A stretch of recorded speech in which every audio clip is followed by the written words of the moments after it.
mengenal Allah, mencari Allah dengan Allah. Yang kedua, orang yang ingin bermakrifat, mencari Allah, belajar agama, ingin mengenal Allah tapi bukan dengan Allah, dengan alam.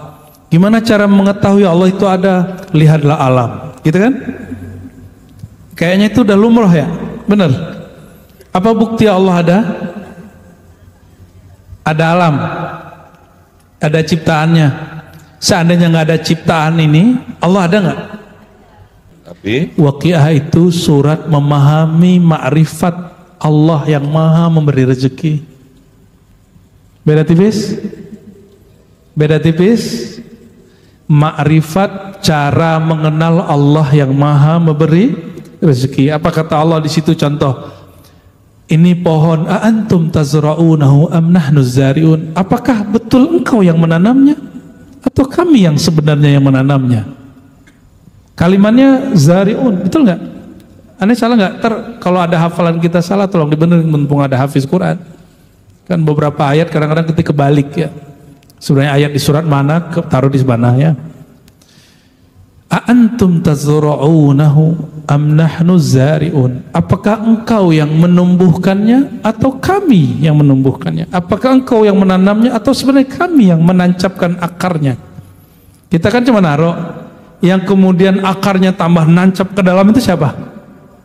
Tahu dari mana? Ya itu masalah kita ya.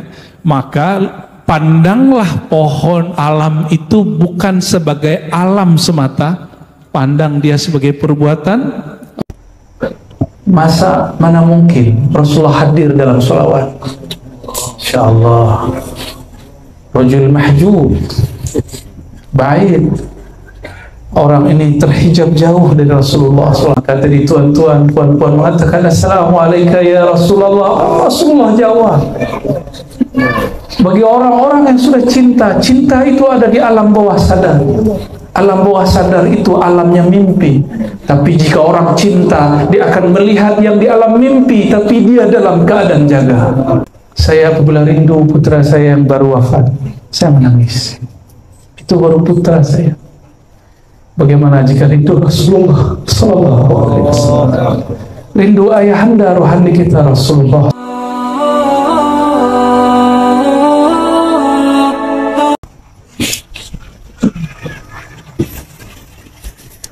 Assalamualaikum warahmatullahi wabarakatuh.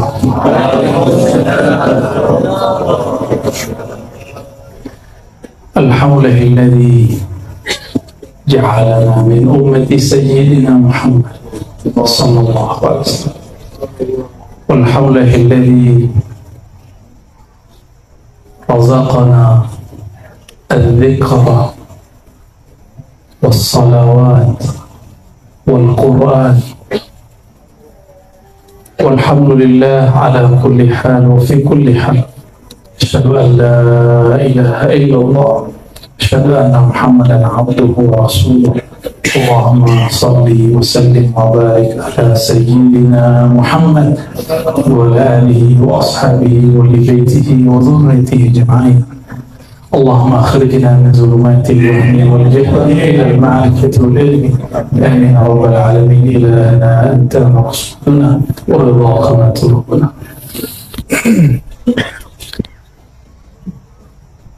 Yang sama-sama kita gantungkan hati kepadanya, Allah Subhanahu wa Ta'ala. Kita selalu kaitkan, tawajuhkan qalbu kepadanya. Wajjahtu wajhiya, aku hadapkan wajah qalbuku kepadanya. Namun kita tidak akan kenal akan dia Allah Subhanahu wa Ta'ala kecuali melalui wasilah Rasulnya. Maka wa rafa'na laka dzikrak, wa rafa'na, kami angkat, tapi karena itu fi'il madhi. Di situ ada satu makna Allah sedang memberikan taukid. Wa rafa'na, sungguh kami angkat bagi engkau hai Muhammad dzikrak.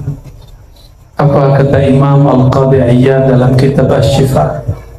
yakni ja'altu zikraka min dzikri, aku jadikan apabila ada seorang hamba ingat akan engkau hai Muhammad, itu bagian daripada berzikir kepada aku. Maka apabila kita sebut Allahumma salli ala sayyidina Muhammad, itu zikrullah. Karena kalau bukan pintu Nabi Muhammad SAW, la na'rifullah, kita tidak akan kenal Allah. Oleh karena itu sholawat itu wajib, lebih wajib dari semua. Jika tidak ada Nabi, tidak ada sholat. Tidak ada Nabi, tidak ada turun Al-Quran. Tidak ada Nabi, tidak adalah kita punya guru-guru hari ini.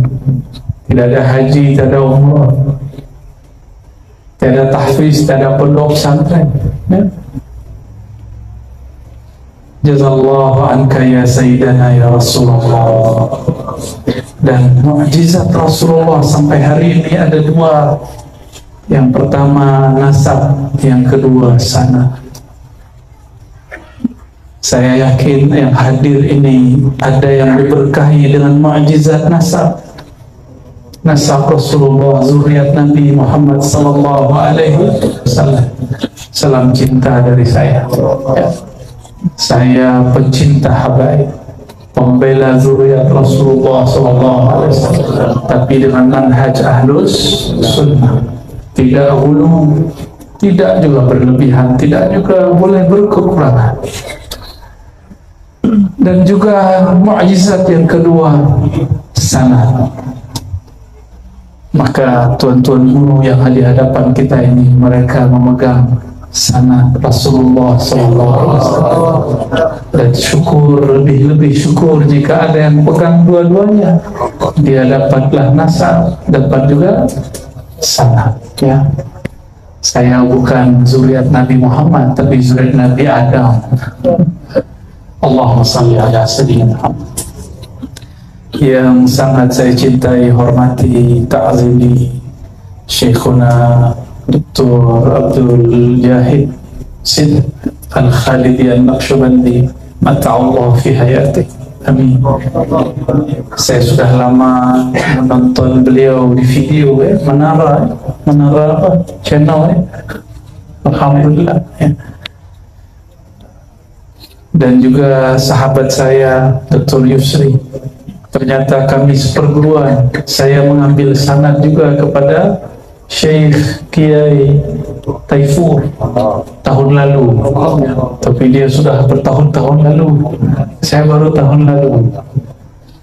Waktu saya ke Magelang, Purworejo, saya minta antar kepada ashab ikhwan kita di sana, tolong antar saya kepada Maulana Syekh Taifur.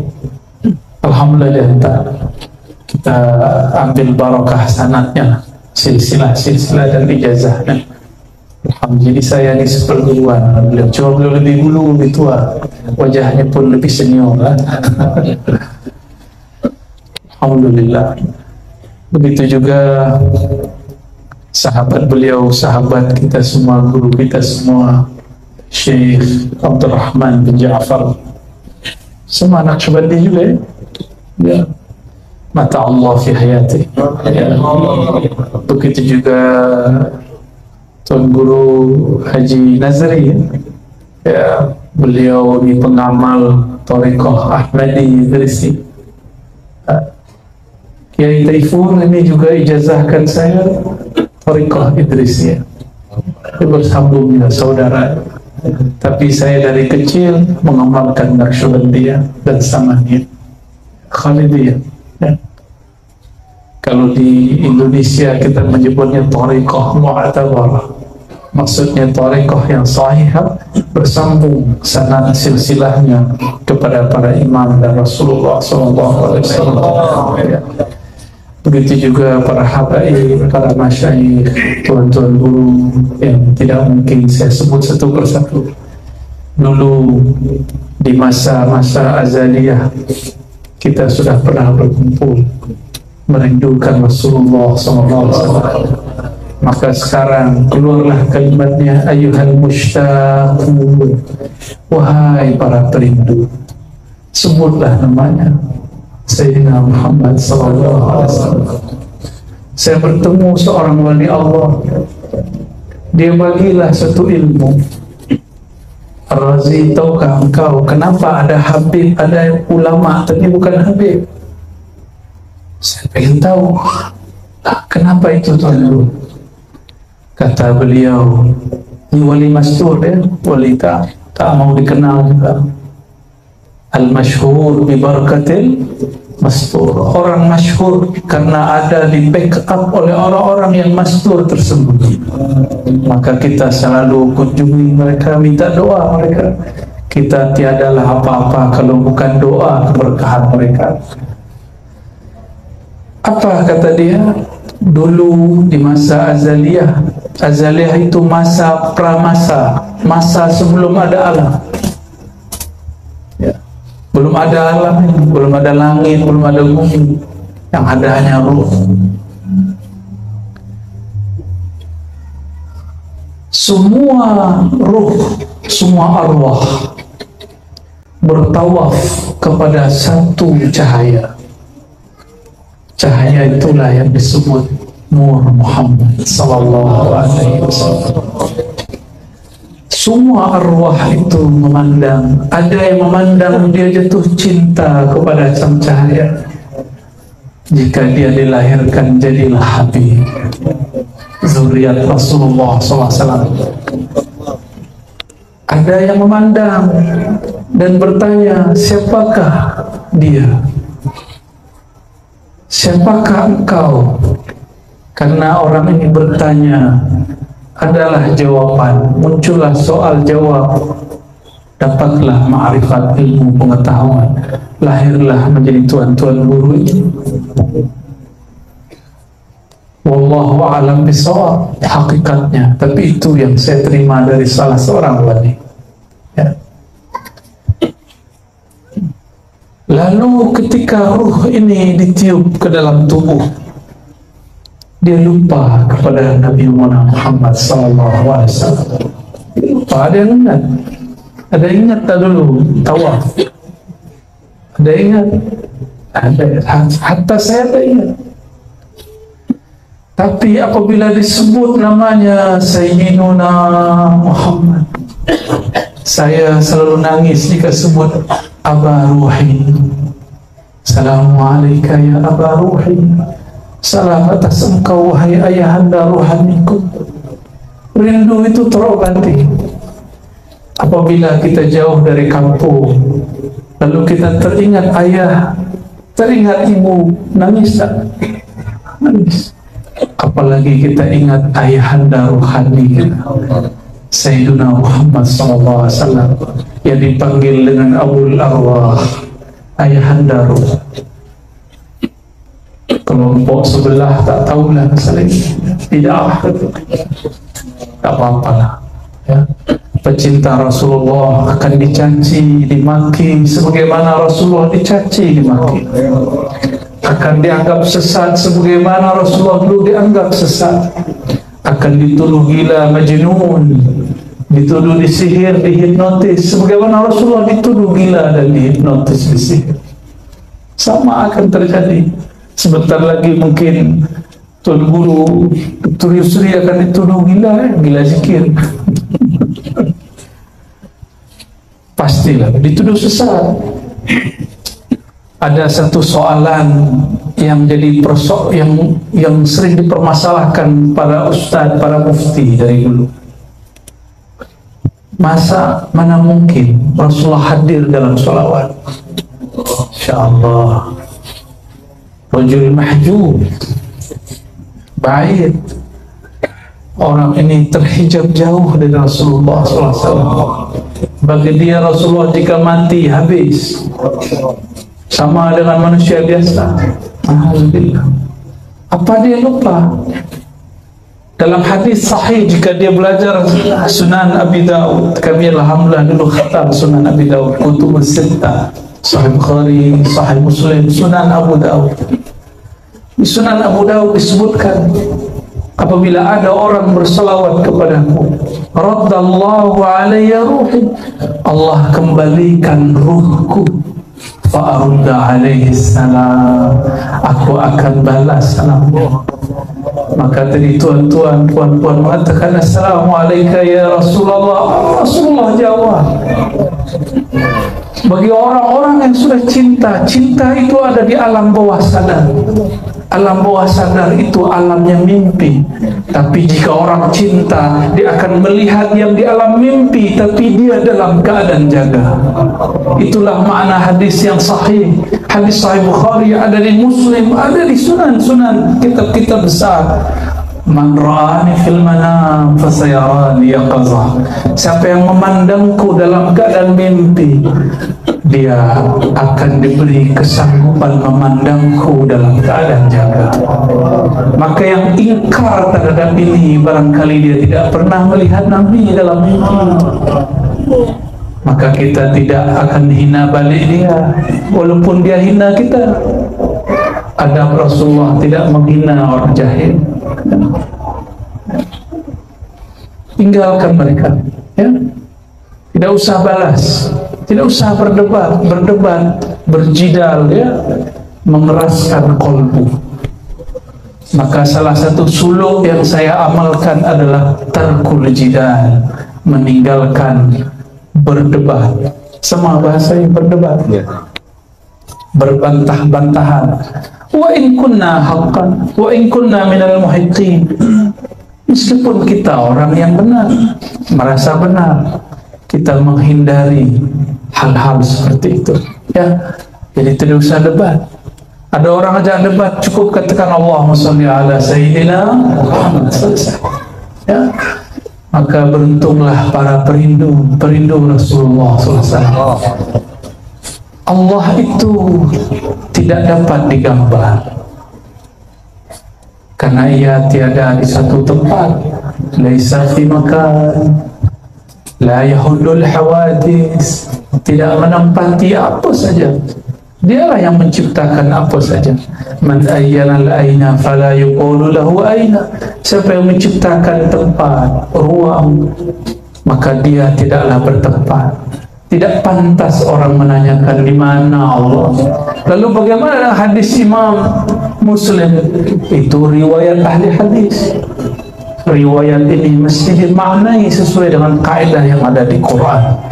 Laisa kamitslihi syai'. Tiada yang serupa dengannya. Jika tiada yang serupa dengannya, akal ini tak mampu membayangkannya.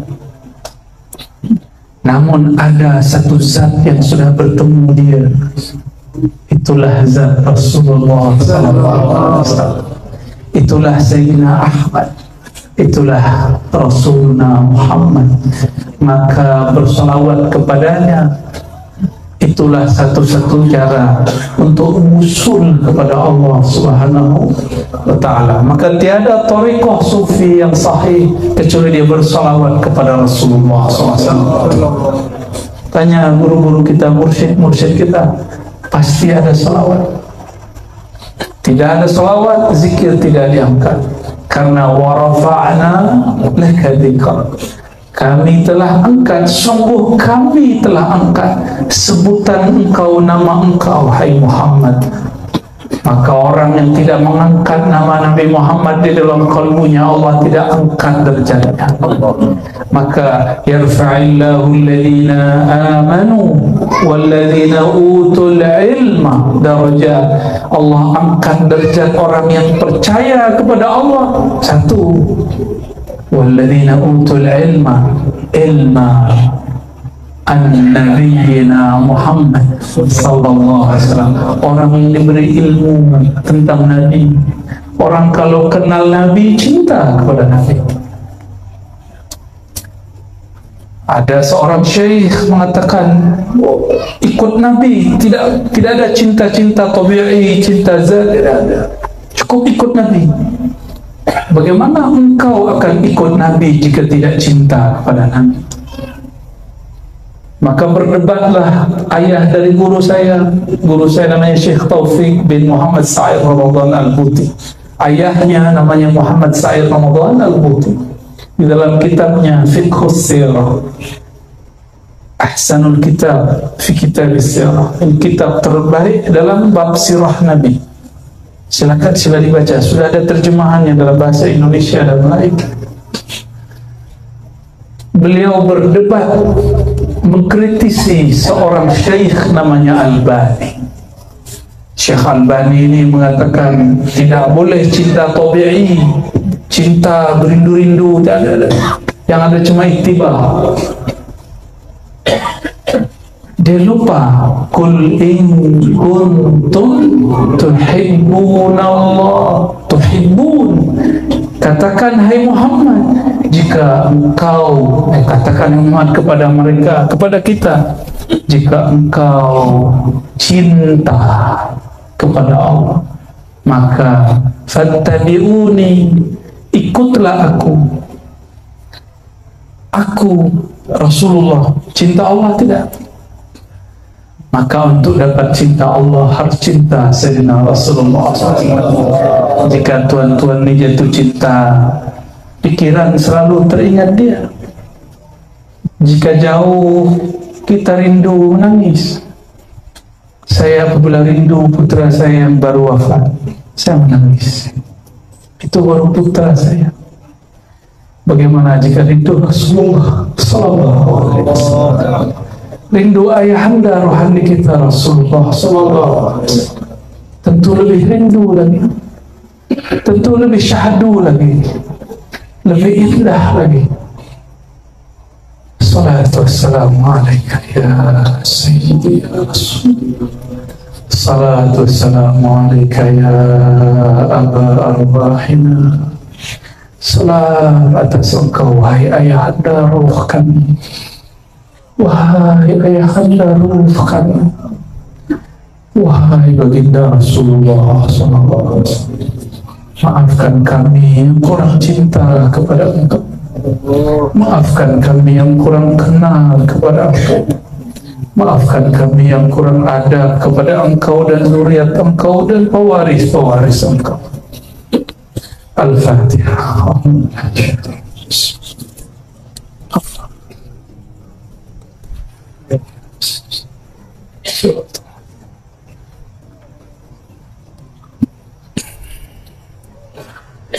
Suatu kali Rasulullah Sallallahu Alaihi Wasallam didatangi oleh seorang sahabat bernama Abu Darda.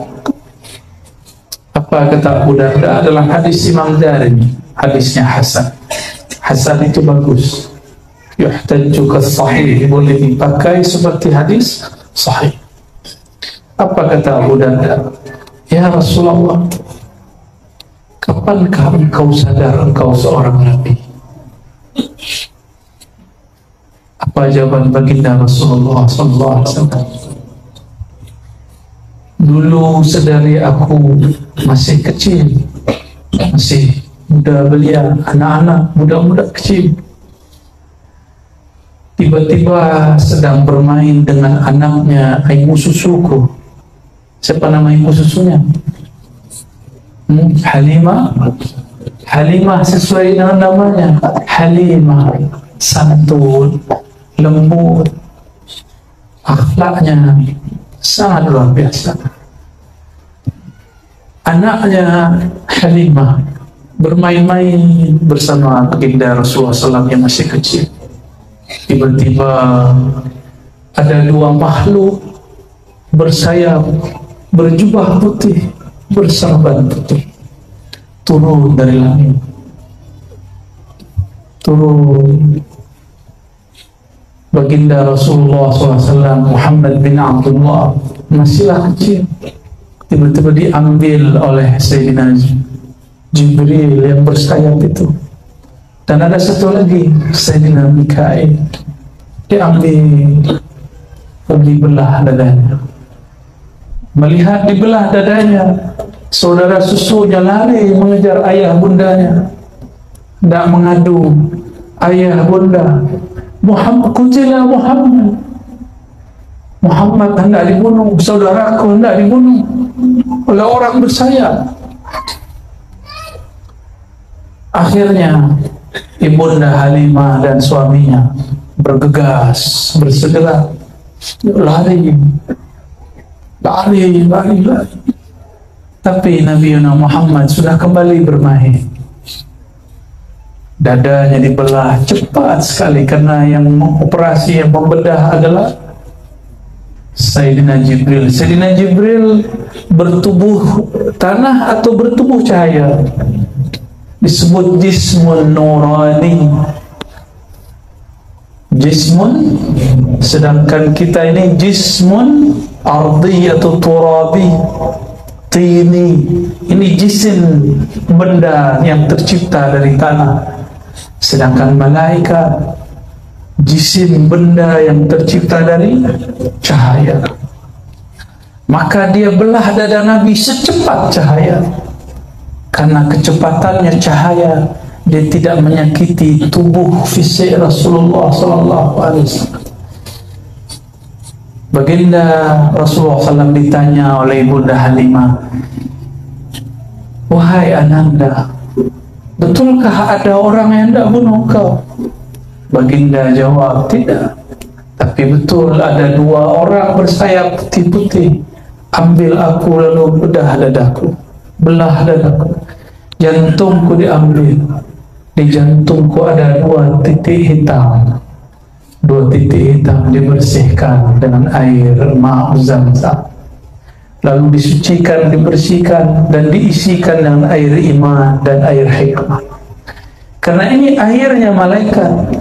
Ini air, bukan air ma' seperti air yang ada di Negeri Sembilan. Ini air cahaya, ma'un nurani. 2 titik itu hilang, sedangkan titik gelap, noda hitam di kolbu saya belumlah habis. Maka saya bukanlah orang suci, kita bukanlah orang suci. Kita datang kepada Allah dengan penuh kehinaan.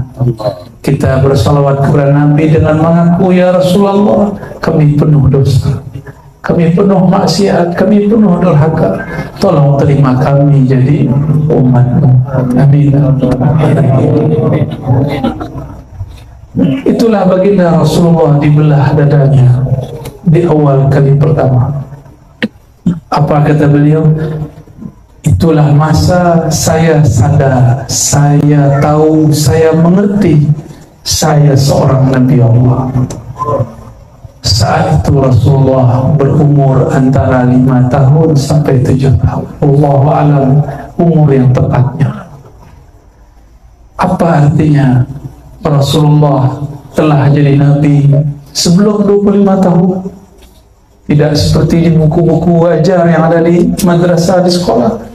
Disebutkan umur 25, saya tidak tahu itu dari buku mana, marja' mana, ya, referensi dari mana, rujukannya mana. Yang benar, beliau sudah sadar sedari kecil, tapi diangkat jadi nabinya sebelum lahir. Dalam hadis Imam Tirmizi, hadis sahih. Hadis ini sahih, kita tak ada pakai hadis palsu. Ya. Walaupun saya lihat sahabat-sahabat saya kadang guna hadis palsu, saya tegur baik-baik. Kita tak boleh juga marah-marah. Ya. Harus watawasau bil haq bis sabr. Ya. Harus dengan kelembutan. Tidak boleh, hadis palsu kau sesat. Ya. Maka fatwa tidak boleh langsung fatwa. Kita harus didik dulu, bina dulu, baru kita fatwa. Jika dia tidak mau dibina, baru kita fatwa. Ya. Apa kata Imam Tirmizi? Rasulullah SAW diriwayatkan dari Sayyidina Abu Hurairah, qila lahu, ada yang bertanya kepadanya. Apa pertanyaannya? Wahai Rasul, kapankah engkau menjadi Nabi? Apa jawaban Nabi SAW? Kuntu nabiyya, aku telah jadi Nabi. Adam masih tanah, Adam masih air. Bahkan sebelum ada air, sebelum ada tanah, sudah jadi Nabi. Inilah yang dikhabarkan Sayyidina Isa dalam surat As-Saff. Inni mubashshir bi rasulin ya'ti min ba'di ismuhu Ahmad. Aku hendak mengkhabarkan kalian Nabi akhir zaman, ismuhu, nama, ism bahasa Arab itu nama yang tinggi, sumu artinya tinggi, luhur. Nama tingginya Ahmad, nama langitnya Ahmad. Kata Sidi Ahmad Tijani, Ahmad itu nama langit, Muhammad itu nama bumi. Sudah punya nama langit, tapi ilmu ini lagi ditutup ya. Saya tak mau bahas. Artinya Nabi Muhammad SAW sudah menjadi Nabi, sudah rahmatan lil alamin sebelum ada Adam, Sayyidina Adam. Maka ajaran-ajaran yang mengatakan Nabi Muhammad belum membawa rahmat kecuali setelah bangun khilafah, ajaran menyimpang dari ajaran Ahlus Sunnah. Beliau telah rahmatan lil alamin sebelum alam ini dicipta. Rahmat itu sifat Allah, Rahim nama Allah. Rasulullah diberi gelar wabil mu'minina rauf. Tadi adik-adik kita belajar baca itu 2 ayat terakhir surat At-Taubah. Dan terhadap orang beriman Nabi Muhammad itu rauf. Rauf nama Allah. Nama Allah dinamai untuk Nabi Muhammad SAW. Rahim, Bismillahirrahmanirrahim, itu nama Allah, tapi diberikan gelar untuk Nabi Muhammad SAW. Maka kalau kita hendak baca solawat, ada satu kitab namanya Dalail. Ya, Dalail. Kitab Dalail Khairat ditulis oleh Maulana Al-Imam Al-Jazuli. Beliau tulis di situ nama-nama Rasulullah yang sangat banyak yang disarikan dari kitab Asy-Syifa dan kitab-kitab lain. Ya, adalah di situ nama Rauf, Rahim. Itulah nama Rasulullah SAW.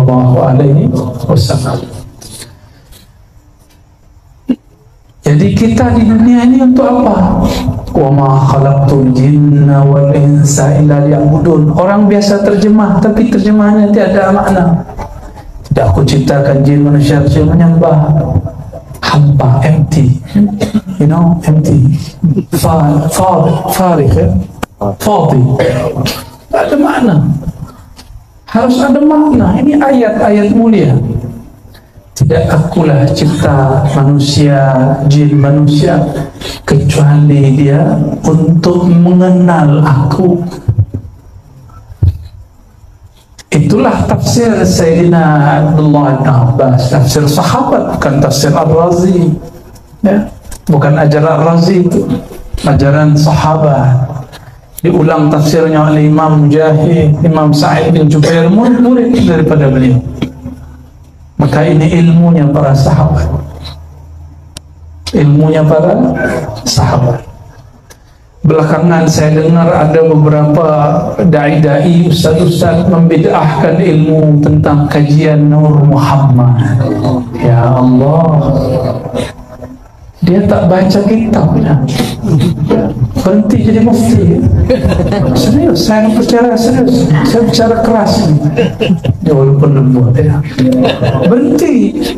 Jangan ngaku pewaris Rasulullah SAW kalau tak baca karya-karya ulama-ulama pewaris Rasulullah.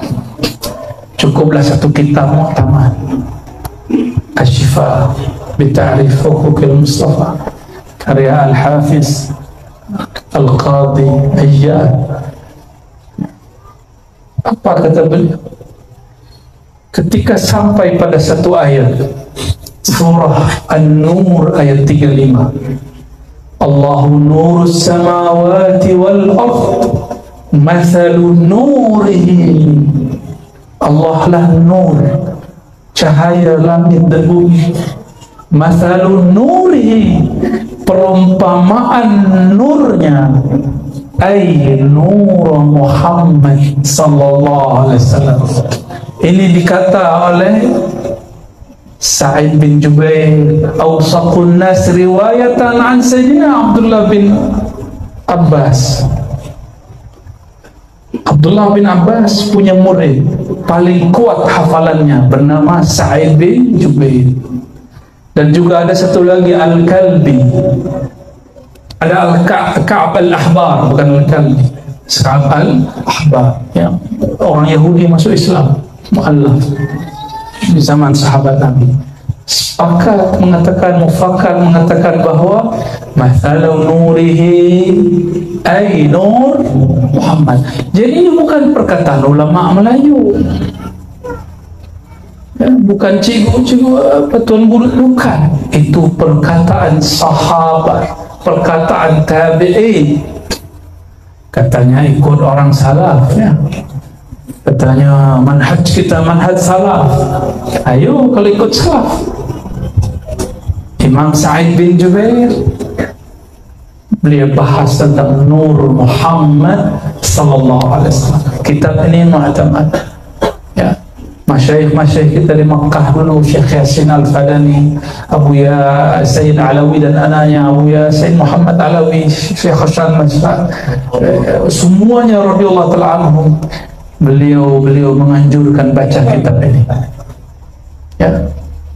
Saya harap di tuan-tuan guru juga bagilah ilmu ini, ya. Cuma kitabnya tebal, ya. Kalau malas baca saya kasih cerita, ya.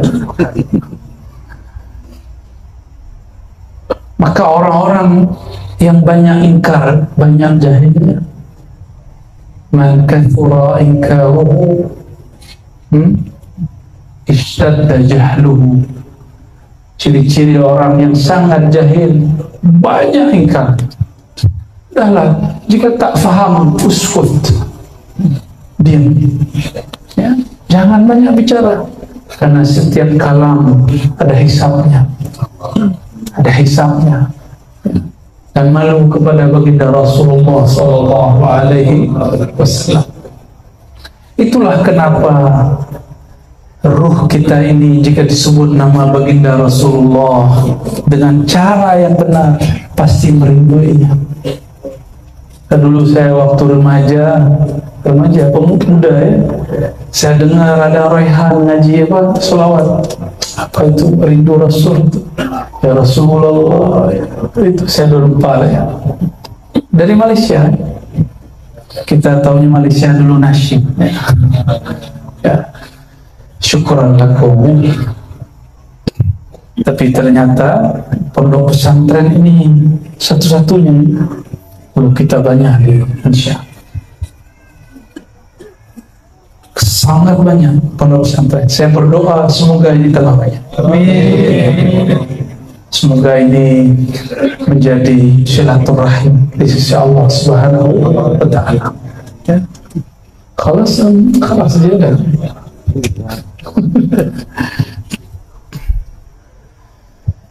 Jadi Nabi Muhammad sallallahu alaihi wasallam, dialah yang dibicarakan di langit, tapi di langit namanya Rahman. Dia dibicarakan di bumi namanya Muhammad. Dialah yang paling kenal Allah. Ya'rifun wa ma khalaqtul jinna wal insa, surat Zariyat. Tidaklah aku cipta jin manusia kecuali untuk mengenal aku, menyembah aku. Siapakah yang paling sempurna menyembah Allah? Maka salah satu tafsir daripada ayat ini, tidaklah aku cipta jin dan manusia kecuali untuk Nabi Muhammad, kecuali karena Nabi Muhammad, karena dialah satu-satunya manusia makhluk yang benar-benar mengenal Allah Subhanahu wa Ta'ala, yang benar-benar sahih dalam menyembah Allah Subhanahu wa Ta'ala. Adakah tadi sholat tidak ingat dunia? Masih ingat dunia, ya. Masa kita dengan sholat yang tidak khusyuk merasa suci? Na'udzubillah min dzalik. Allah Maha tahu, alimun bidzatis sudur. Dia Maha tahu, sangat tahu apa yang ada di dalam dadamu.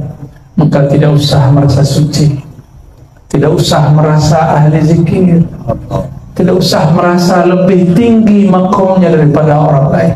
Saya pun yang berbicara ini, walaupun saya diizinkan oleh Allah berbicara malam ini, bukan berarti makom saya lebih tinggi daripada tuan-tuan, tidak. Mungkin saya lebih rendah, mungkin lebih hina, karena Allah tahu aib saya, Allah tahu dosa batin saya.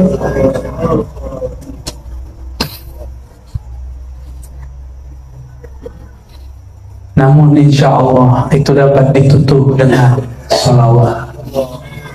Dengan salawat. Jika kita zikir lama sampai kepada Allah. Tapi jika zikir dibuka dengan salawat, kita menumpang kepada Rasulullah SAW. Maka tawassul menurut ahli fikih diperdebatkan. Menurut mazhab Syafi'i dianjurkan, mustahab. Tapi menurut ulama-ulama ahli zikir, ahli-ahli tariqah sufi, wali-wali Allah, tawassul itu wajib. Karena tawassul min babis syukur. Man lam yashkurin nas lam yashkurillah. Siapa yang tidak syukur kepada manusia, dia tidak syukur kepada Allah. Kawan saya kata, langsung saja kepada Allah, tidak usah lewat guru, tidak usah lewat mursyid Syekh Jahid, ya, tidak usah lewat guru Syekh Abdurrahman, ya, Syekh Nazri, tidak usah, Syekh Yusri, tidak usah, langsung kepada Allah dan Rasulnya. Orang ini su'ul adab, orang ini su'ul adab. Langsung saja kepada Sahih Bukhari, Muslim, Abu Daud, Tirmizi. Ya salam, ya akhi, Imam Bukhari untuk ngambil satu hadis berjalan safar rihlah dari Uzbekistan, Bukhara ke kota Makkah untuk dapat satu hadis. Berjalan lagi ke Madinah untuk dapat beberapa hadis. Jalan lagi ke Mesir dapat sekian hadis. Sampailah terkumpul gurunya 1.700 guru syekh. Maka saya pun hendak ikut jalan Imam Bukhari. Saya berguru ke mana-mana. Mohon ya Tuan Syekh Jahid terima juga saya jadi murid ya.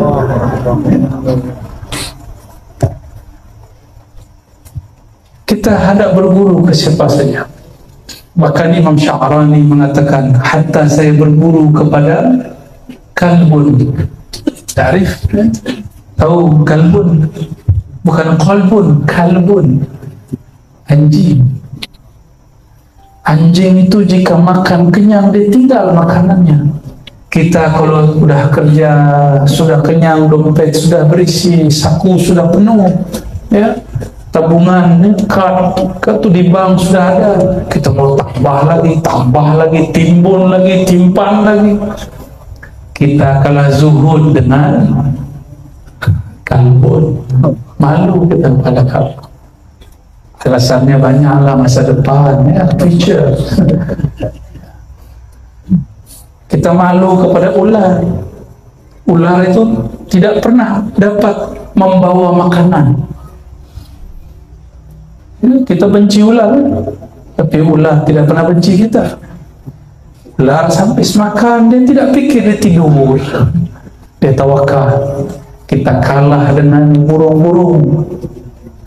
Burung itu punya tawakal, disebut tawakal yaumi. Inilah amalan Imam Abu Yazid. Abu Yazid berguru kepada burung, karena burung pun ada ruhnya. Apa kata Imam Abu Yazid? Suatu kali saya sudah pernah cerita ini di banyak kajian. Sila nanti simak lagi video. Selepas salat subuh, imam masjid, hafiz Quran, ahli fiqih, ahli hadis, melihat di pojok bagian kanan, sudut bagian kanan, ada Syekh Al-Imam Abu Yazid Al-Bustami masih berzikir. Orang-orang semua berangkat kerja, tapi Abu Yazid masih putar tasbih. Ya, kita punya silsilah, ya, tasbih pada Imam Junaid, Ya, ada namanya musalsal bis subha. Abu Yazid masih zikir, putar tasbih, subhanallah. Datanglah nih tuanku imam, tuan guru imam nih. Apa kata dia? Abu Yazid, bima taqutu hadzal yawm. Kalau engkau duduk begitu tidak berangkat bekerja, engkau makan apa hari ini? Siapa yang tanya? Imam. Dia imam salat, imam subuh. Kata Imam Abu Yazid, u'idu salati, saya akan ulang salatku, karena berimam kepada imam yang tidak kenal kepada Allah yang maha menghantarkan rezeki tidaklah sah. Ini mazhab tidak boleh dipakai ya. Ini cukuplah mazhab Abu Yazid. Di mazhab fikih taklah ya. Ini hanya boleh untuk orang-orang seperti beliau. Abu Yazid punya amal solat di 1000 masjid di zaman itu. Masjid jarang, jalan kaki sepenuh negeri kan. Ada yang mau amalkan thariqah Abu Yazid? Tawakal seperti burung. Dia ulang solat. Ilmu ini turun. Salah satu pewarisnya di generasi jauh setelahnya adalah saudara Imam Ghazali, namanya Ahmad Al-Ghazali. Suatu kali Imam Abu Hamid Al-Ghazali memimpin sholat. Dia ahli fiqh, tapi di dalam benak dia ada banyak perihal masalah darah haid. Dia terfikir sebelum sholat, apakah tanda perempuan selesai haid? Terbawa ke dalam sholat. Allahu Akbar, ya Allah, warna-warna haid, ya Allah. Isi hati dan pikiran dia Allah bukakan kepada Imam Ahmad Al-Ghazali, saudaranya. Setelah sholat, Imam Abu Hamid Al-Ghazali ditegur oleh saudaranya. Wahai saudaraku, oh my brother, ya akhi, kenapa engkau menyembah darah? Kira-kira begitu kalau di bahasa lepas ya. Imam Ghazali tobat, ya tubuh ila Allah, dia tobat. Maka ahli-ahli zikir nih, ahli-ahli qalbu, dia bertobat bukan hanya dari dosa mata, itu orang awam. Bukan hanya dari dosa telinga, dosa lisan, dosa kemaluan, dosa perut, tangan, kaki, itu biasa. Tapi mereka bahkan taubat dari dosa fikiran dalam salat. Semoga kita ini diizinkan Allah naik makom ke makom itu. Oleh karenanya, jika selesai selepas sholat baca Assalamualaikum kanan, Assalamualaikum kiri, minta ampunlah kepada Allah. Katakan, ya Allah, sholatku belumlah khusyuk, sedangkan Engkau mengatakan qad aflahal mu'minun alladzina hum fi salatihim khashi'un. Ya Allah, aku belumlah beruntung. Yang beruntung kata Engkau adalah orang beriman yang salatnya khusyuk. Aku belumlah beruntung. Ini yang kita tangisi. Kita menangis kenapa kita belum dapat muflihun. Inilah taubatnya salihin. Maka ada taubat awam, ada taubat salik. Orang awam taubat dari dosa zahir, salik para perindu Allah, perindu Rasulullah yang menempuh jalan kepada Allah, dia pun taubat dari dosa batinnya. Tuan-tuan, puan-puan yang dirahmati Allah, bagian akhir yang mau saya sampaikan. Ada soal jawab tak? Ada. Terserah, ada bisa lihat. Ya, sudah malam ya. Suatu kali Rasulullah SAW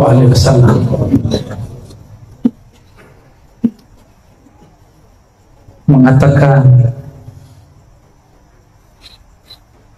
afdalul dzikri la ilaha illallah wa afdalud du'a alhamdulillah. Hadis mati.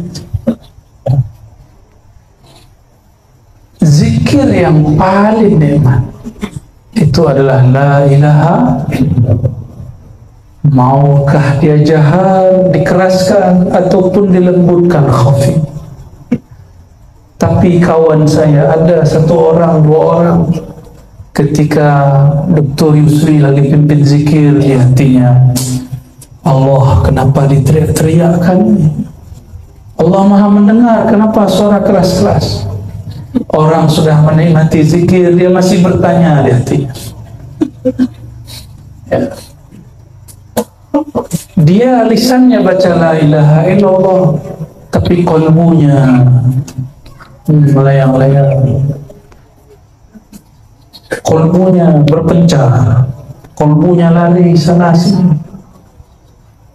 Orang ini tidak dipandang oleh Allah karena qalbunya ghafil. Tapi tak apa, kata Imam Nata'ala Sakandari, la tatukid dzikra li'adami hudurika ma'allah. Kamu jangan berputus asa, jangan tinggalkan zikirmu meskipun belum khusyuk, belum hadir. Latih terus sebut nama Allah, latih riyadhah, ya latih. Suatu saat, di saat yang kita sudah lupa, tidak bernafsu, tidak berambisi jadi orang khusyuk, Allah kasih khusyuk supaya sang hamba sadar bahwa khusyuk bukanlah usaha dia, tapi khusyuk adalah hadiah mutlak dari Allah Subhanahu wa ta'ala. Dulu saya ingin sekali mimpi bertemu Rasulullah, maka saya setiap duha Jumat, qabla Jum'ah, saya duduk hadap sejadah, sholawat banyak-banyak, tapi tak kunjung mimpi bertemu Rasulullah Sallallahu Alaihi Wasallam. Di suatu masa lebih dari 10 tahun lalu lah, saya sholawat. Tapi hari itu saya sudah tebar sajadah, hendak sholat duha, saya merasa penat, capek, lelah. Akhirnya saya duduk, saya istighfar, tertidur di atas sajadah, belum sholawat satu kali pun. Disitulah Allah bagi hadiah,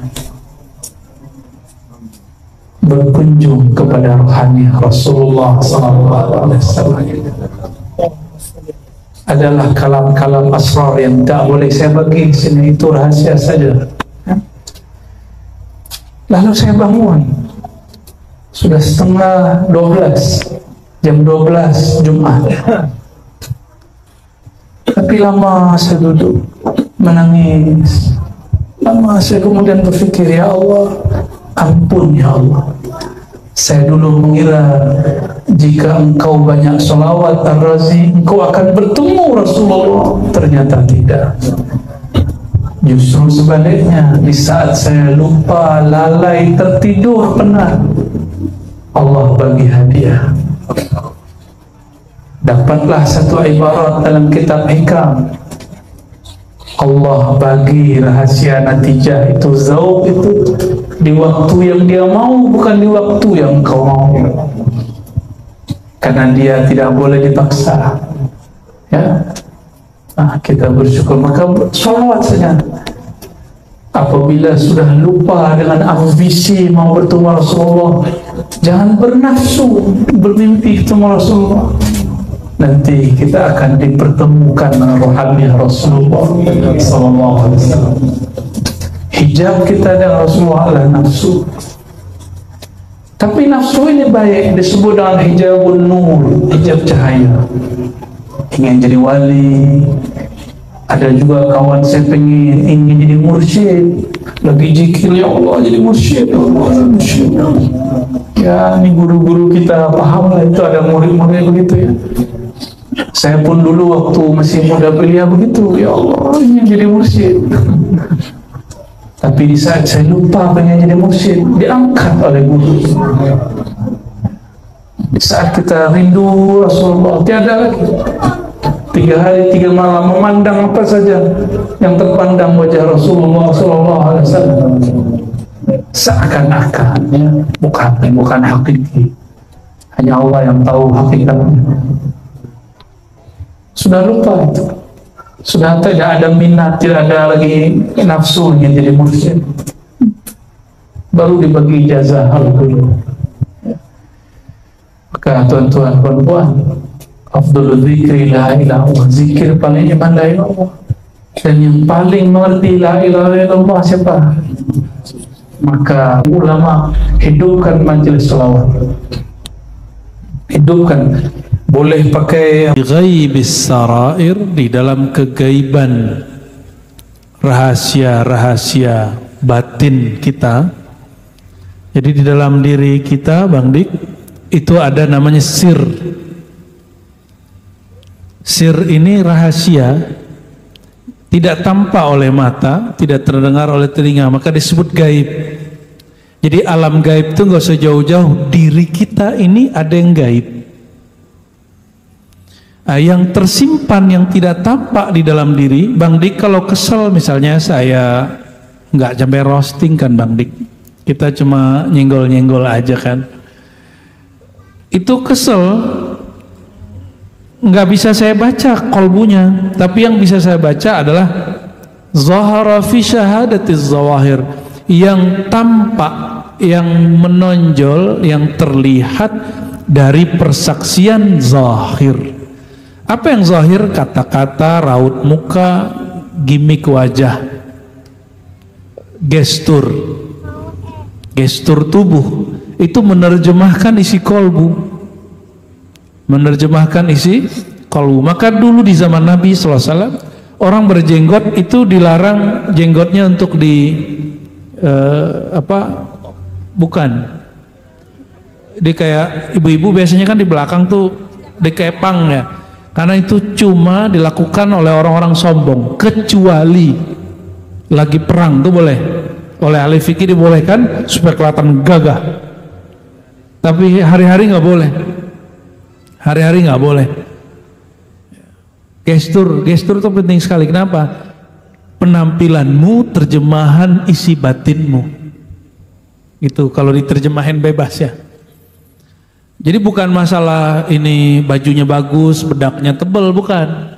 Ini masalahnya apa? Cahaya muka itu pantulan dari cahaya kolbu. Maka silakan pakai baju yang pantas, silakan bermake up, yang cowok jangan ya, yang pantas. Tapi make up kan kolbumu lebih dahulu. Pakaikan pakaian yang terbaik untuk kolbu terdahulu, maka nanti yang keluar dari kata-kata itu yang sudah dipakaikan di sini. Itu sebabnya ahli-ahli zikir itu, ahli-ahli kolbu, yang mereka berzikir dengan kolbunya, mereka membawakan rasa di sini keluar, dan itu terasa. Kalau sudah belajar zikir kolbu, baru nanti orang tahu dia riya. Baru nanti setelah diajarkan gurunya, ini tekniknya, baru ketahuan dia riya. Nanti dia langsung gelisah itu. Kalau enggak malah tersinggung kalau disinggung. Kalau ahli kolbu disinggung, dia senang. Alhamdulillah ada yang mengingatkan aku. Tiadalah orang itu mengingatkanku, menegurku kecuali dengan izin Allah yang maha menegur. Maka kita bersyukur kalau ada orang negur kita. Kita bersyukur jika ada orang merosting kita. Kita bersyukur jika ada orang membuli kita. Al-Imam Hakim At-Tirmidzi, Imam ahli hadis, nulis kitab Nawadhirul Usul dan Khatmul Aulia. Beliau ketika diusir dari kampungnya Tirmizi, beliau mengatakan itu sangat bermanfaat bagi batinku. Jadi dia nggak marah. Dia kan kemudian misalnya hari ini kan orang kalau ada orang nggak suka dia marah. beda pendapat terus orang lain menyalahkan dia nggak terima. Bagi kami diajarkan para guru, adanya orang beda faham dengan kita itu nikmat dari Allah Subhanahu wa ta'ala. Apalagi orang bully kita, apalagi orang, nikmat sekali itu. Maka alhamdulillah itu dua, ala kulli hal wa fi kulli hal. Kalau dapat nikmat dipuji, fi kulli hal. Kalau kita dicaci, ala kulli hal. Coba antum ini buktikan, kalau lagi dicaci orang, buktikan Al-Fatihahnya, alhamdulillahirabbil alamin, apa artinya?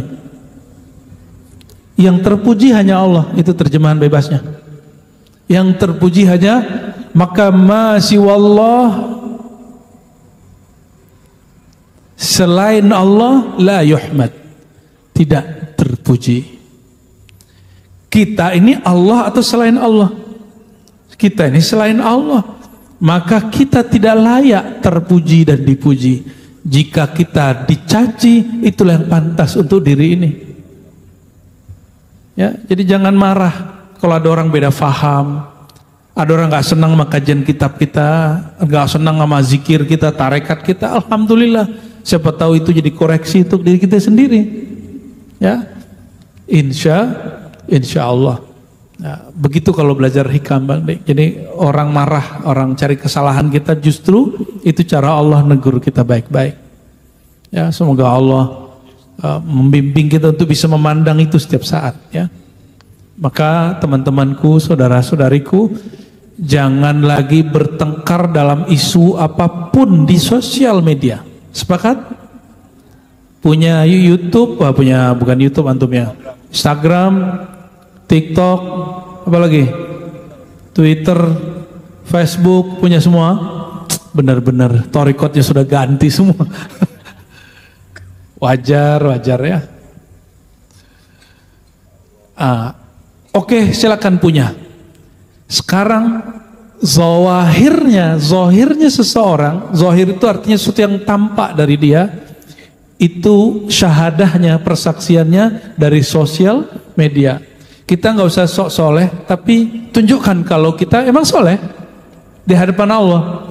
Allah ngelihat nggak sosial media kita? Masa sih nggak? Emang ada yang nggak dilihat Allah di alam semesta? Waduh, gawat. Belajar sifat 20 aja gawat. Sifat ma'ani Allah ma'anawiyah, basirun, sami'un, maka tidak ada di dunia ini kecuali Allah pandang. Masa Allah nggak tahu? Yang salah tuh Buya yang nanya. Jadi mereka kepancing. Buya lihat, Allah lihat di Instagram enggak? Ya, itu pertanyaan orang suka debat. Dulu saya suka debat tuh, jadi suka ngasih pertanyaan jebakan ke orang. Sekarang itu pertanyaan jebakan itu saya ganti untuk mengeluarkan sistem berpikir orang yang nggak beres, kita bereskan gitu. Gaya bener ya. Tapi maunya begitu. Jadi ternyata jidal berdebat itu boleh, bahkan dituntut jika itu untuk mengakui yang benar itu benar, bukan membenar-benarkan diri, bukan mencari pembenaran. Jadi kalau orang debat mencari kebenaran, terus dia lihat ini orang benar, dia salah, maka dia bilang, oke, aku ngaku kalah. Bisa nggak debat begitu? Wah, antum keren kalau bisa begitu. Baru nafsiyahnya beres, ya, baru beres. Tapi kalau orang debat, dibalas lagi di sono, balas lagi di sini, balas, kapan selesainya? Karena semua orang punya dalil. Itu sebabnya saya udah nggak mau lagi debat sama Wahabi. Mau kita datangkan 1000 hadis, mereka nggak mau. Karena kita bukan ustadznya. Kita pakai sarung, dia pakai celana jingkrang, nggak nyambung. Jenggot kita segini doang, jenggot ustadz tuh panjang. Jadi kurang alim katanya. Ya nggak apa-apa, kurang nyunah. Ya nggak nyambung. Walaupun Bang Dik misalnya udah khatam kitab hadis 15 tahun, mereka nggak terima. Nggak terima. Cukup pakai hadis kullu bid'atin dhalalah, selesai. Maka berdebat dengan orang begitu nggak ada manfaatnya. Cukup kita berkaca dengan mereka. Ya, kita ngambil pelajaran. Kalau aku jadi mereka, itu kira-kira orang lain gimana sebelnya itu ya. Ya debat kusir kan, muter balik lagi ke situ, muter balik ke situ. Ya, boleh wajah-wajah ahli bid'ah ini kan. Enggak ada jenggotnya, itu ada jenggotnya tapi celananya nggak jingkrang. Allahumma sholli ala Muhammad. Nah, maka saya tidak benci dengan Wahabi, tapi saya beda dengan Wahabi. Boleh nggak kita beda dengan Wahabi? Boleh nggak kita nggak sama dengan orang? Boleh nggak? Tapi hari ini orang-orang yang katanya ghirah Islamnya tinggi, semangat Islamnya tinggi, kalau kita pro dengan seseorang kelompok, kita mesti ikut dia, pro dia. Itu kerancuan yang muncul hari ini di tengah umat Islam yang membuat kita ini kelahi terus, ya. Nauzubillah summa nauzubillah, ya. Maka kata beliau, mastudi'a fi ghaibis sarair, apa yang tersimpan di dalam relung kolbumu akan keluar dari lisanmu. Kalau isi gelasnya kopi pasti keluarnya hitam.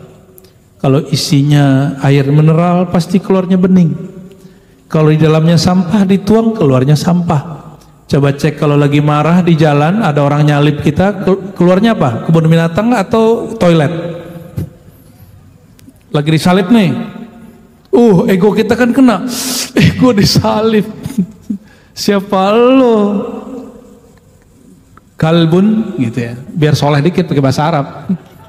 Ya. Ente kirdun. Subhanakallahul azim kata dia. Biar soleh ya. Padahal itu kan bahasa Arab artinya monyet. Sama guguk. Ya. Jadi apa yang keluar dalam refleks itu, itulah kita. Maka kamu adalah apa yang kamu keluarkan ketika pertama kali refleks, pertama kali spontan. Spontan keluarnya itu, itulah kamu. Maka Nabi SAW mengatakan, as-sabru inda sadmatil ula. Orang yang kolbunya kuat, sabar itu saya terjemahkan kolbunya kuat. Inda sadmatil ula, terlihat di saat pertama kejadian. Orang hebat itu bukan orang yang bisa mengangkat alat berat, ya, sehingga ototnya gede-gede seperti saya dan itu kan. Otot saya gede nggak? Tapi Bang Wendy ini luar biasa. Dulu saya masih muda gitu. Begitu ya. Oh, sekarang udah tua ya. Orang hebat itu di saat dia kalau marah pasti nggak kalah, dia nggak marah. Kalau debat dia pasti menang, tapi ini nggak mau debat. Itu orang hebat. Itu orang sabar. Lagi punya suara tapi nggak nyalon, nah itu hebat kali itu. Orang yang sedang belajar makrifat itu dua jenis. Ada dua. Orang yang mengenal Allah, mencari Allah dengan Allah. Yang kedua, orang yang ingin bermakrifat, mencari Allah, belajar agama, ingin mengenal Allah tapi bukan dengan Allah, dengan alam. Gimana cara mengetahui Allah itu ada? Lihatlah alam, gitu kan? Kayaknya itu udah lumrah ya, benar? Apa bukti Allah ada? Ada alam, ada ciptaannya. Seandainya nggak ada ciptaan ini, Allah ada nggak? Tahu dari mana? Tuh, dibolak-balik. Jadi orang yang berdalil dengan ciptaan, bahwa ciptaan ini bukti ada pencipta, seandainya dia nggak menemukan penciptaan itu, maka dia akan menolak adanya pencipta. Maka ini terjebak kepada sang pencipta memerlukan pembuktian dari ciptaan. Sejak kapan Allah memerlukan selain dia untuk membuktikan dirinya ada? Maka disebut Allah itu ghaniyun 'anil alamin. Allah ghani. Ghani itu bukan kaya. Ghani itu artinya tidak memerlukan, membutuhkan selain dirinya. Disebut juga as-samad, justru selain dia memerlukan dirinya, membutuhkan dirinya. Selain dia bergantung kepadanya, sedangkan dia nggak bergantung kepada yang lain. Oleh karenanya itu ajaran filsafat masuk ke dalam Islam. Di ajaran filsafat bukti ada Allah pencipta itu adanya penciptaan, ada makhluk. Sekarang coba dibalik, bukti Allah itu ada adalah Allah itu sendiri ada. Bisa nggak begitu? Nyambung. Ini karena sudah lama kena filsafat jadul itu ya. Itu bukan filsafat Islam itu, tapi masuk ke ilmu kalam dan ditakrir oleh ulama Ahlus Sunnah. Tapi ini masih akidah berdasarkan akal, bukan akidah berdasarkan kolbu. Secara akal sahih, secara kolbu tidak sempurna. Mau sampai kapan masih di situ? Bosan loh beragama begitu. Ya. Jadi saya punya kawan, dia suka daki gunung. Kita juga suka sih. Pas kita tanya kenapa? Saya kalau di atas sering merasakan keberadaan Tuhan. Aduh, masa gunung itu doang. kurang piknik dia ya. Emang mau di gunung itu doang? Jangan ngeres bang.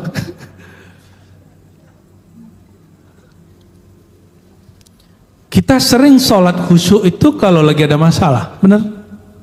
Ya udah masalah aja tiap hari biar khusyuk. Mau? Lagi ada musibah, sholatnya mah menangis. Jadi nanya, Tat, gimana caranya biar sholat nangis? Yaudah ente punya musibah aja tiap hari. Begitu? Enggak. Kita enggak begitu.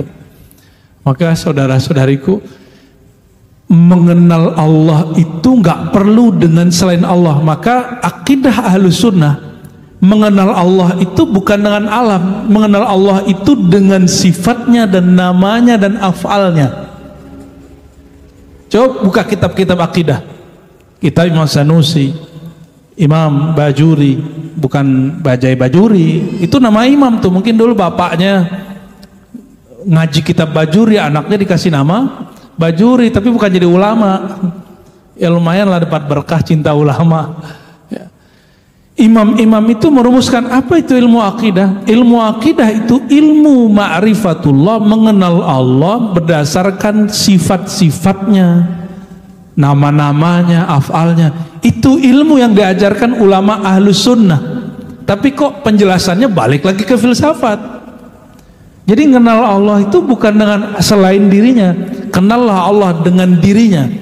Diri itu ada nama, ada sifat, ada af'al. Oleh karenanya kita dari dulu, dari kecil belajar namanya sifat 20. Masih ingat? Allah wujud, qidam, baqa, mukhalafatu, sampai dinyanyikan, dilakukan, didendangkan, dinasyidkan. Nanti request ya bro. Aki-aki nasyid sifat 20. Terserah deh ente pakai irama mana, irama langit, bumi boleh. Itu sudah masuk ke alam bawah sadar, lalu dibid'ahkan oleh saudara kita Wahabi. Ya nggak apa-apa sih dibid'ahkan, terima kasih. Akhirnya kita kan buka-buka kitab lagi. Jadi kita mengatakan syukran lakum ayyuhal wahabiyah.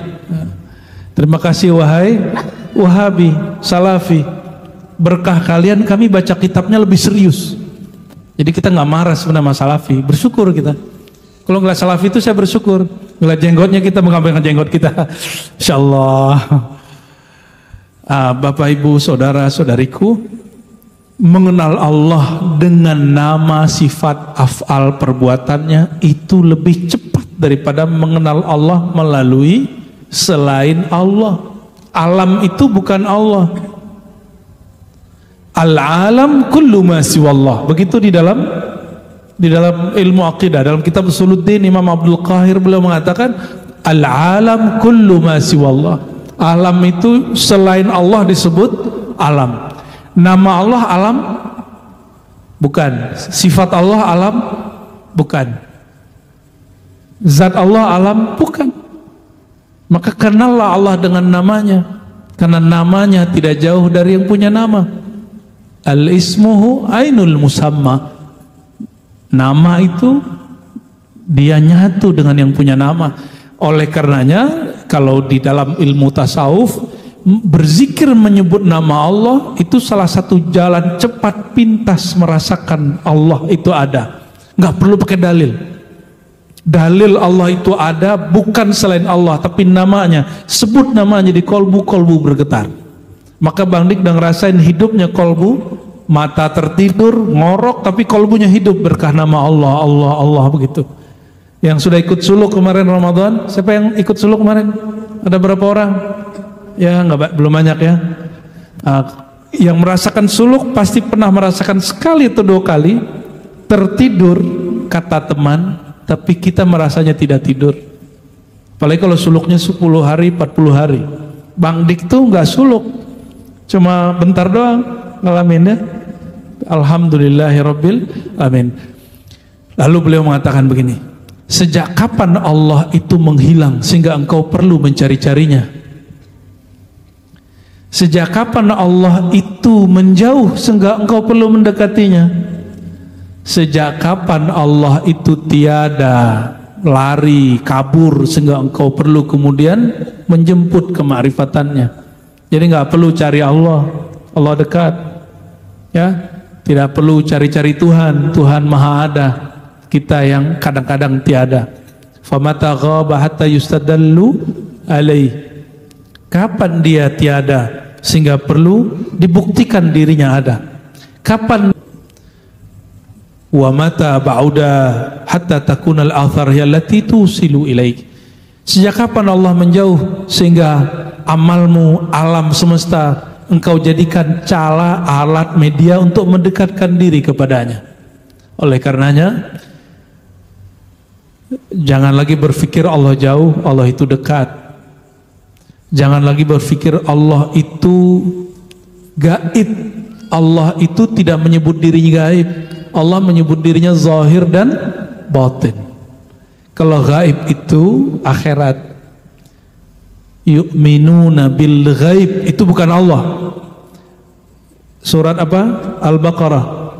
Ya, mereka orang muttaqin itu percaya kepada yang gaib, itu tentang akhirat.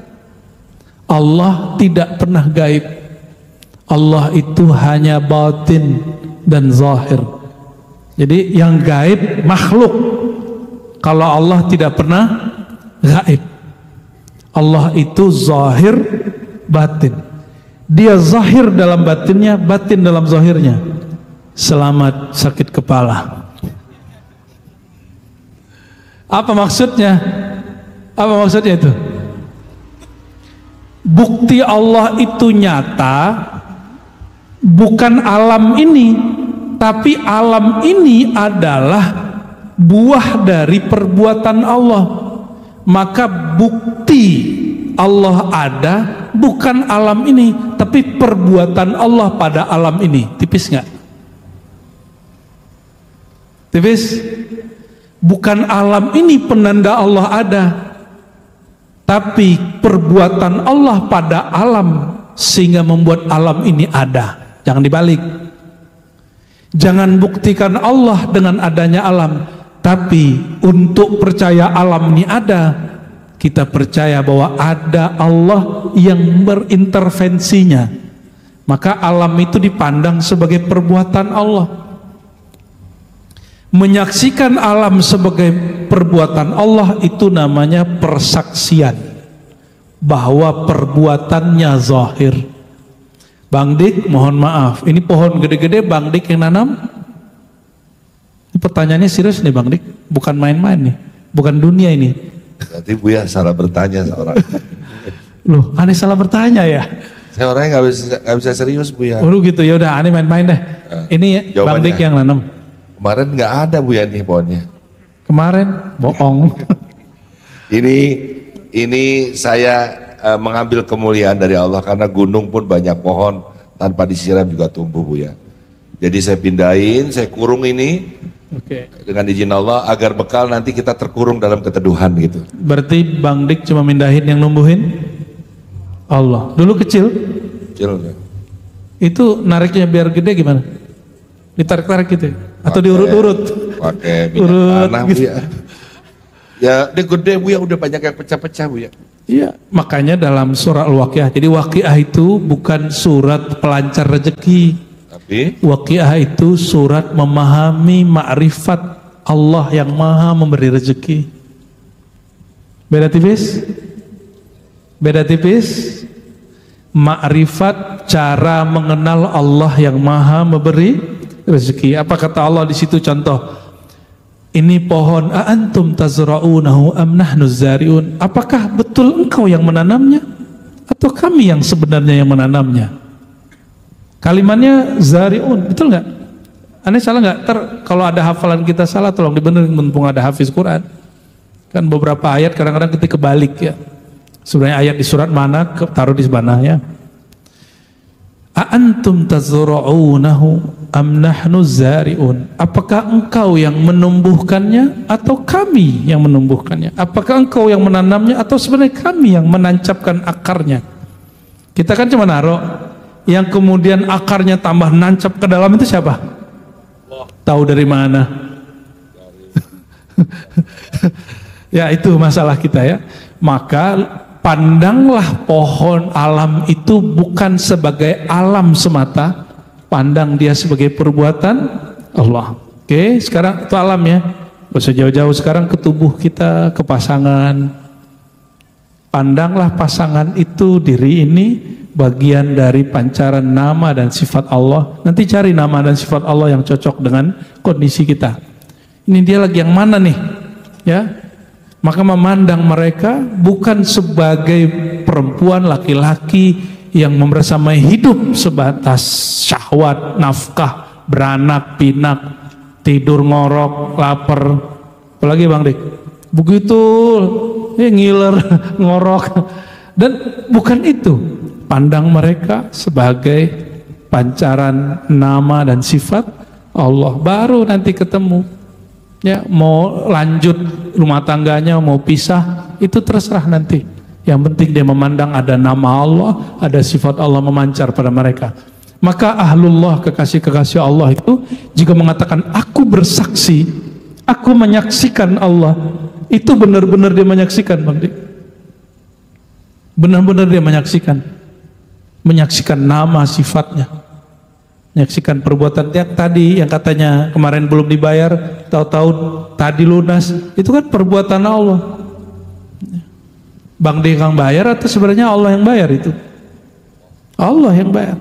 Maka memandang alam bukan sebatas si alam, tapi alam itu perbuatan Allah. Kalau begitu kita nggak terhijab lagi memandang alam. Alam membuktikan Allah, tapi apa? Alam sebagai perbuatan Allah. Senang sudah. Kalau nama Allah di mana? Di kolbu. Maka kalau ingin merasakan nama Allah di kolbu teman, saudara, pasangan, anak, itu kolbunya dihidupkan nama Allah. Kalau ingin merasakan sifat Allah, rasakan pada sir rohaninya. Maka orang yang tidak mengenal dirinya nggak akan mengenal indahnya hidup. Semakin masuk ke dalam diri semakin bahagia. Semakin masuk ke dalam diri semakin dia tidak merasa pernah kesepian. Ya, jadi yang merasakan kesepian hidupnya berarti dia belum masuk. Diri kita ini ramai sekali di dalam, sangat-sangat ramai. Ya. Maka orang-orang yang kenal diri nggak pernah merasa sepi. Orang-orang yang kenal dirinya sendiri itu terasa ramai, ramai pun terasa sendiri. Dalam keramaian dia ngerasa gini doang dunia, gitu. Ya. Kata orang negeri mana bagus, dia datang ke sana, begini doang, nggak ada rasanya, hambar. Ternyata kalau ingin melihat tamasya kemanapun, kembalinya ke dalam diri. Maka ingin menikmati manapun, menikmatinya dengan diri, dengan dalam kolbu. Maka saudara-saudariku, wajib belajar nama Allah, wajib belajar sifat Allah. Ya, nanti ada program kita, insya Allah sebelum hikam atau setelah hikam ya. Datangnya kalau bisa sebelum maghrib. Habis maghrib nanti ada buya yang lain yang ngajar asma Allah. Gitu, mau nggak? Ya, biar langsung praktek. belajar nama Allah tuh kayak gimana gitu. Tapi nantilah kita umumkan kapan ya. Insya Allah. Allahumma sholli ala Muhammad. Boleh tepuk tangan yang ikhlas semuanya. Padahal ini aja intinya ya. Ya, aku bersaksi tiada Tuhan kecuali Allah. Jadi kalau ditanya, pernahkah engkau melihat? Ternyata selama ini kita masih berhenti pada ini ciptaan, tapi tidak melihat kesaksian perbuatan Allah gitu. Selesai sudah ya. Ya Allah, ya Allah. Bisa-bisanya kita ngaji sejauh ini ya. Oke, kita minta pertanyaan lagi dari teman-teman yang ada di sana. Ini siapa? Ajar ya? Enggak, ini yang biasa nanya bukan? Oh, ini minta. Bismillahirrahmanirrahim. Izin Bu ya, ini titipan soalnya Bu ya. Ya. Titipan dari kampung sana Bang. Nah, pertanyaannya. Jadi Bismillahirrahmanirrahim. Assalamualaikum warahmatullahi wabarakatuh.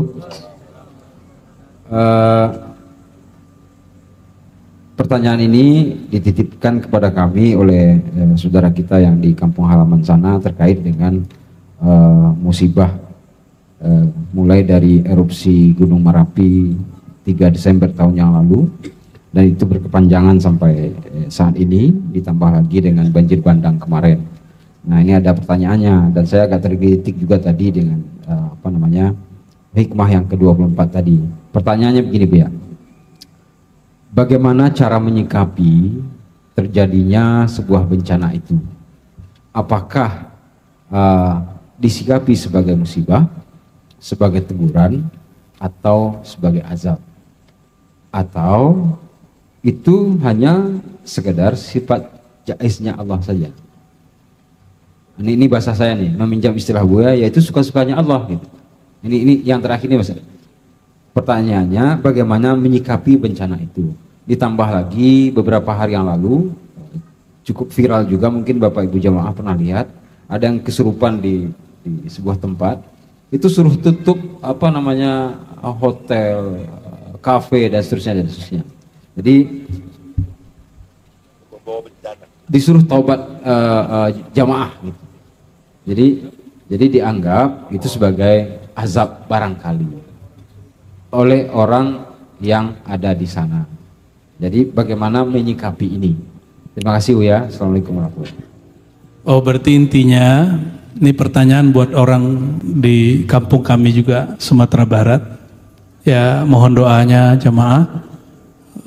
Negeri kampung halaman saya sedang berduka panjang ya. Benar dari Desember itu.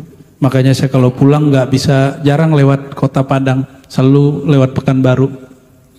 Karena setiap kali mau ke sana atau erupsi ya, nggak bisa mendarat. Atau udah beli tiket di cancel gitu karena ketutup. Belum lagi kemudian ada banjir lahar, batu galodo gitu ya. Apa sebenarnya? Ternyata tergelitik oleh ada orang kesurupan ya.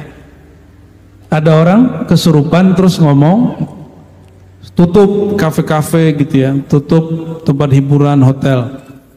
Mungkin pesan dia bagus, tapi ada masalah kesehatan logika orang Sumatera Barat lagi dipertanyakan ini.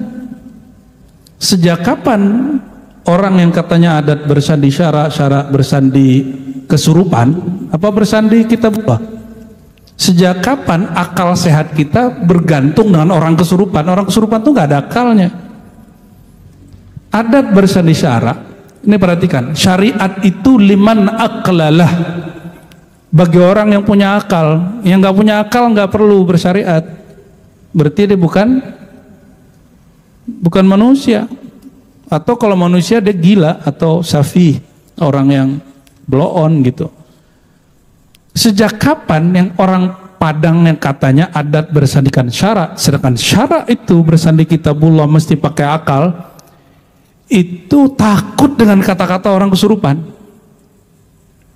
Saya mempertanyakan secara epistemologi nih. Ini kan ahli filsafat beliau ini. Ini abang kelas saya ini Bang di filsafat. Nah, saya mau tanya Buya Mursal nih, al-filosof. Dulu pernah terjadi galodo nggak? Pernah terjadi bencana nggak? Ada hotel nggak dulu? Enggak dulu. Ada kafe nggak zaman itu? Terus kenapa sekarang kafe yang disalahin? Teman saya punya kafe, soleh-soleh aja, malah dia yang bangun masjid. Tidak semua kafe kali, ya. Malah kan sekarang UMKM kata Bang Dik ya. Di masa kapan galodo itu ada dulu? Tarata masih ingat tahun berapa? Udah ada hotel belum di situ? Nggak ada hotel di situ. Jadi itu orang kesurupan, alam bawah sadar dia sebenarnya yang bicara.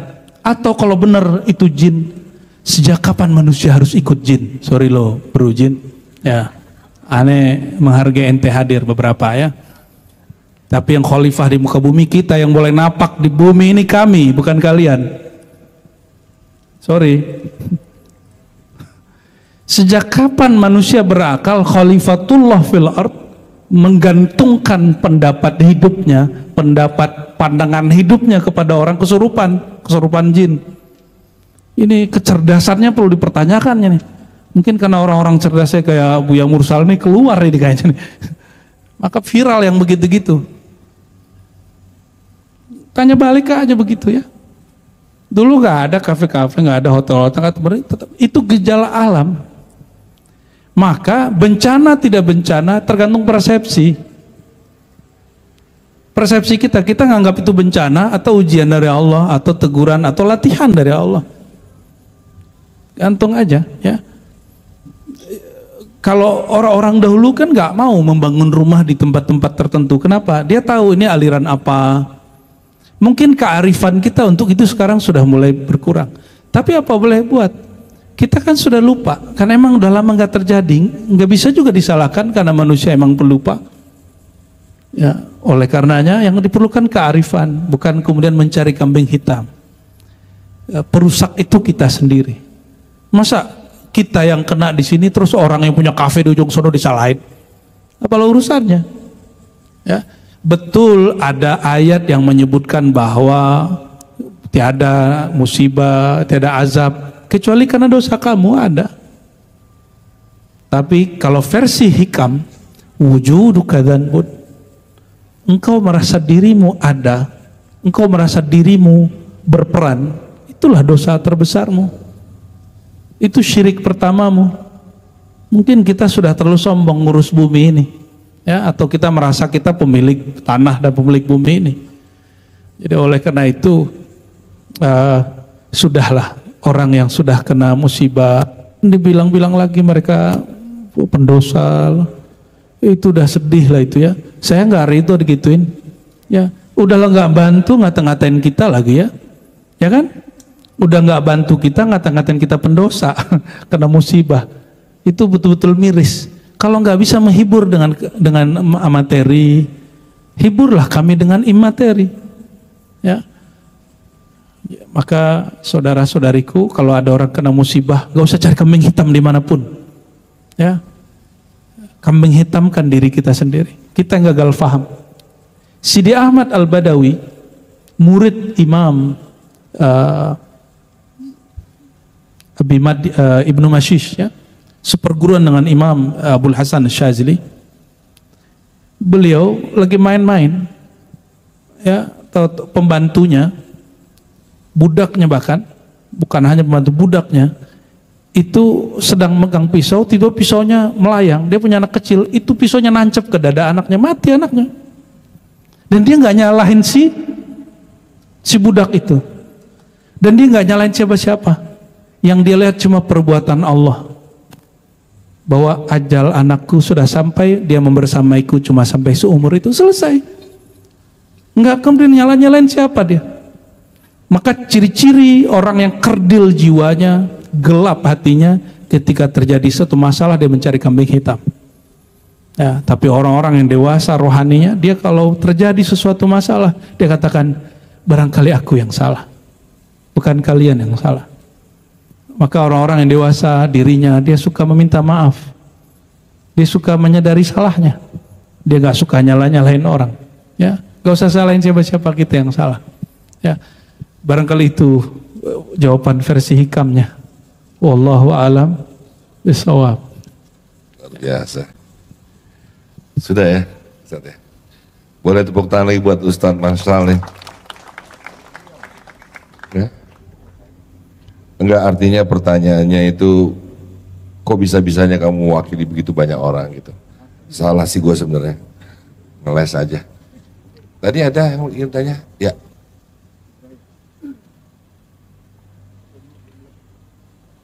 Oh, jomblo nggak boleh? Nggak boleh.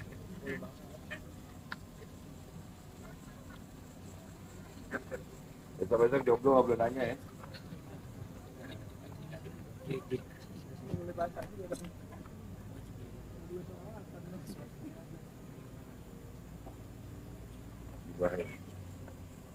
Bismillahirrahmanirrahim. Assalamualaikum warahmatullahi wabarakatuh. Alhamdulillahirabbil alamin. Allahumma shalli wa sallim ala sayyidina Muhammadin daimil ifdali wan nawal wassalatu wassalamu ala habibi syafi'il muta'al khairu sahbin wa al wa ala alihi wasallam. Amma ba'du. Qala Allah ta'ala fi kitabihil karim, alam ya'lamu anna Allah huwa yaqbalu taubata an ibadihi, wa qala sallallahu alaihi wasallam fi kitabihil Bukhari, afdalul iman as-sabr was samahah. Al-Fakir Ibrahim dari Jakarta, Bu ya. Minta izin bertanya ke antum. Bagaimana seorang murid yang sudah tasdik ke gurunya, sudah mempunyai amalan yang diberikan oleh mursyidnya, tetapi ketika ia mempunyai masalah dengan sesamanya, dia tidak mau menerima kesalahannya, lalu memutuskan silaturahim. Apa yang bermasalah di dalam kolbunya, Bu ya? Baru putus ya. Yang masalah siapa? Gurunya. Apa yang bermasalah? Sedangkan Allah sendiri saja menerima taubat hamba-hambanya. Yang putus itu siapa? Enggak. Jadi ada ketika ada seorang Tuh siapa, cewek cowok tuh? Ayo jujur. seorang murid, Laki perempuan. seorang murid laki-laki ya. Ngapain dibahas laki-laki? Jadi ketika seorang ini mempunyai utang, lalu dia tidak mau memaafkannya, bahkan memutuskan silaturahimnya, padahal Allah saja mau memberi kesempatan menerima taubatnya, dan orang itu pun mau ingin membayar utangnya, akan tetapi karena nominalnya dan uangnya belum cukup, jadi dia memutuskan untuk mengumpulkan dahulu. Akan tetapi orang ini memutuskan silaturahim. Udah. Syukran, Bu ya. Assalamualaikum warahmatullahi wabarakatuh. Ya, kenapa Allah yang maha menerima tobat, terus kalau kita salah kita nggak diterima masalah kita oleh orang gitu ya?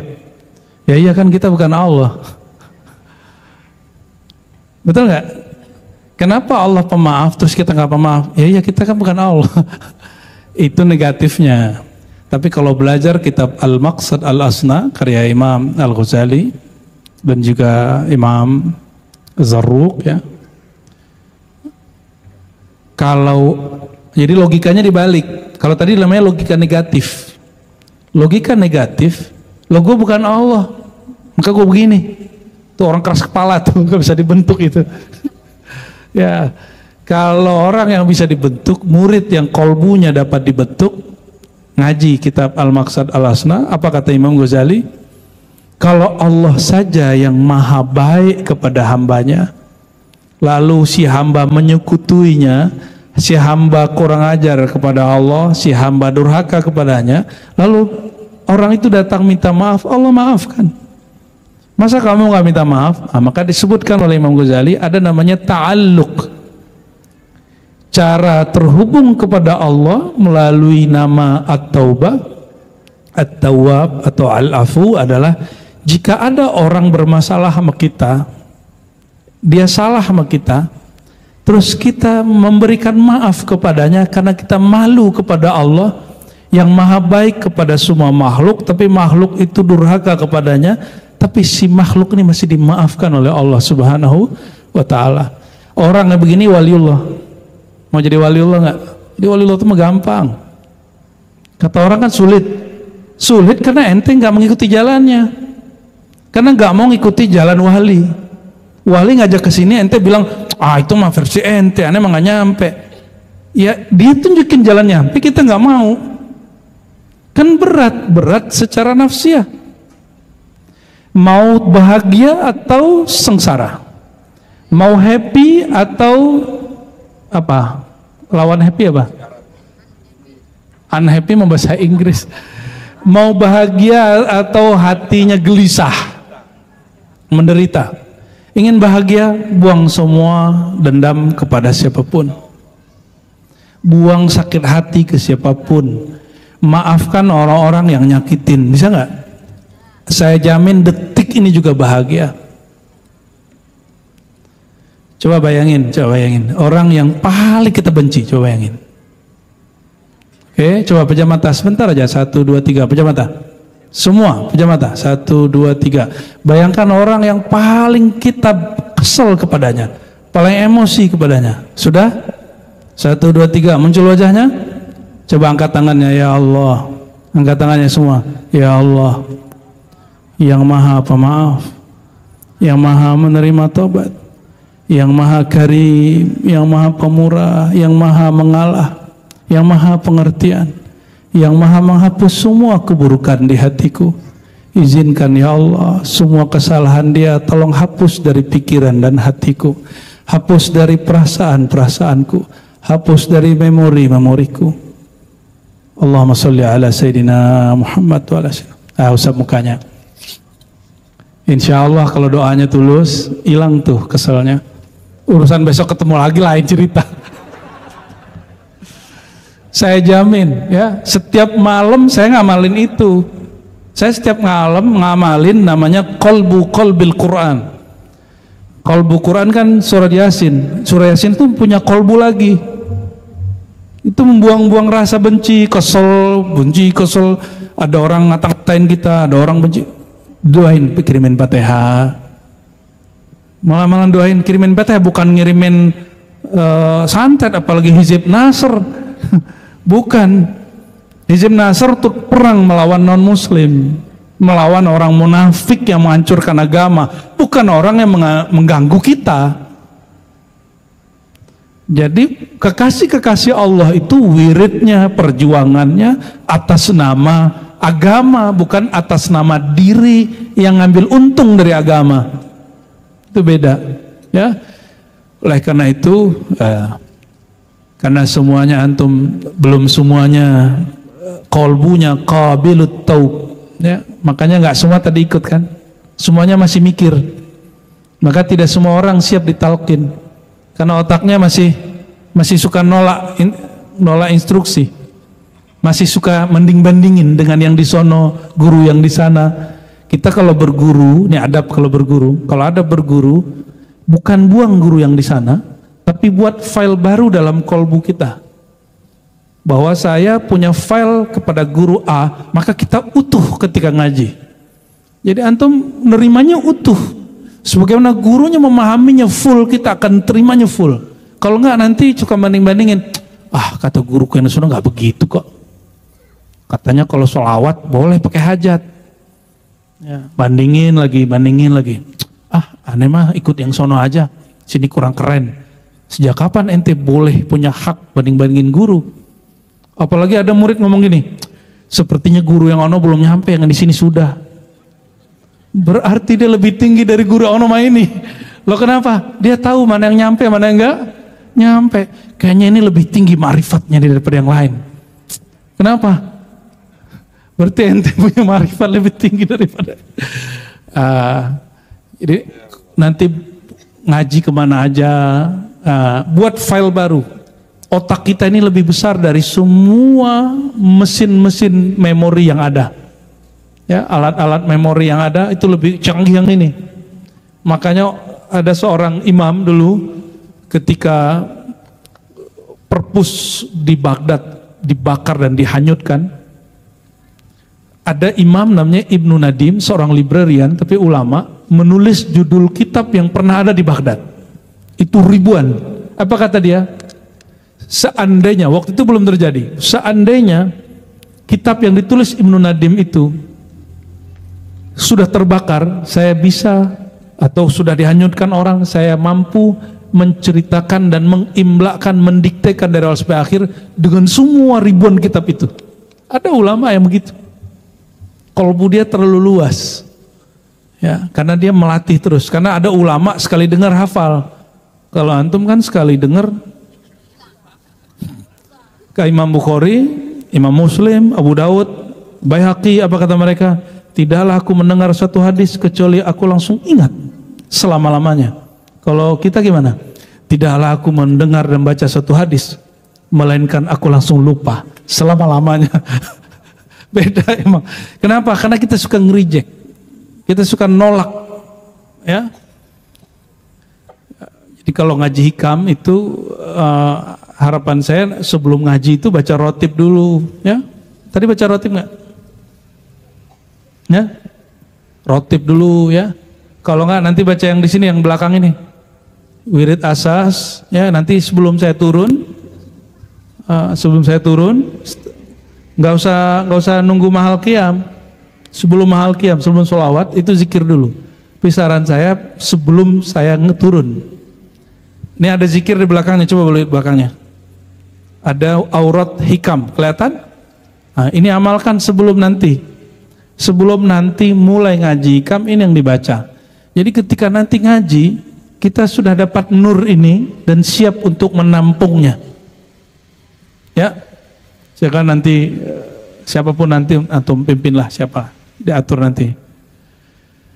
Oke, barangkali itu. Sudah jam berapa Bang Dik? Ya pas, kalau Buya berdoa nih pasti habis. Boleh tepuk tangan lagi yang ikhlas.